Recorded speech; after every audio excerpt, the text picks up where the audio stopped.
ગુજરાત એટલે દાનની, સદાવ્રતોની અને પરબોની ભૂમિ. એવી જ એક પરબની વાત છે, પણ આ પરબ કોઈએ કલ્પી પણ ના હોય એવી પરબ છે.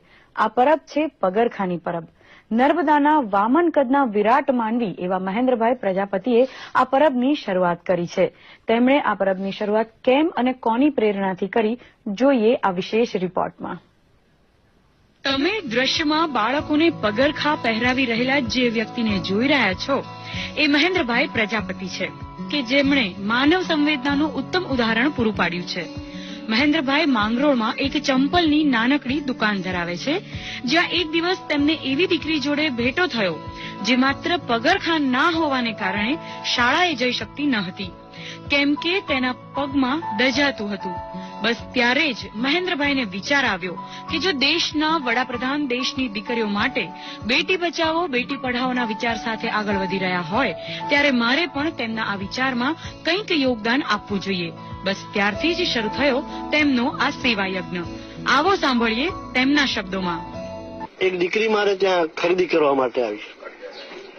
મેં એને પૂછ્યું, બેટા શેમાં ભણો છો? તો કે અંકલ હું ભણવા નથી જતી. મેં કહ્યું બેટા કેમ નથી જતી? તો મને કે આ તાપ બહુ લાગે છે ને મને દાજે એટલા માટે હું નથી જતી. ત્યારે મને બહુ દુઃખ થયું. દુનિયામાં પાણીની પરબો તો ઘણી બધી જોઈ, પણ મને એવો વિચાર આવ્યો કે આવી એક ચપ્પલની જો પરબ, પગરખાની પરબ જો કરીએ તો ઘણું સારું થઈ શકે. નર્મદા જિલ્લો ખૂબ જ અંતરિયાળ અને આદિવાસી જિલ્લો છે અને અહીં મજૂરી કામ કરતા મોટાભાગના લોકોના બાળકો નિવાસી શાળામાં ભણતા હોય છે અને તેમની જરૂરિયાતો પણ શાળા દ્વારા પૂરી થતી હોય છે. ત્યારે આવા દાતાઓ દ્વારા જ્યારે આવું વિશેષ દાન પ્રાપ્ત થાય ત્યારે આ બાળકો પણ ખુશખુશાલ મુદ્રામાં આવી જવાની સાથે અત્યાર સુધીની તેમની તકલીફને ભૂલી નિયમિત શાળાએ આવવાની વાત કરી રહ્યા છે. મારા સેન્ડલ ચંપલ નહોતા, મને પગમાં બહુ દજાતું હતું, એટલે મહેન્દ્ર સરના તરફથી મને ચંપલ મળ્યા છે. હું નિયમિત દરરોજ સ્કૂલે આવીશ. અત્રે ડેડિયાપાડા તાલુકાના અંતિયાળ વિસ્તારના ઘણા બધા એવા બાળકો અહીં ભણે છે જેના પગમાં ઘણા ખરાના ચપ્પલ નહીં હોતા, જેથી કરીને બાળકોને ઘણી તકલીફ પડે છે.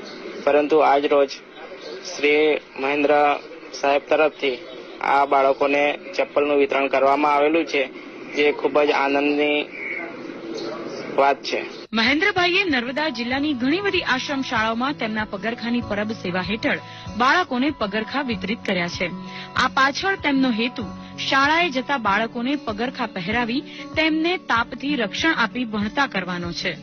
જિલ્લાના અંતરિયાળ ગામડાઓમાં તેઓ બાળકોને પગરખા પહેરાવી સંતોષ માની રહ્યા છે. ત્યારે વામન કદના આ વિરાટ માનવી મહેન્દ્રભાઈની પગરખાની પરબ સરાહનીય અને અનુકરણીય પણ ખરી. દૂરદર્શન સમાચાર માટે નર્મદાથી જયેશ દોશીનો રિપોર્ટ.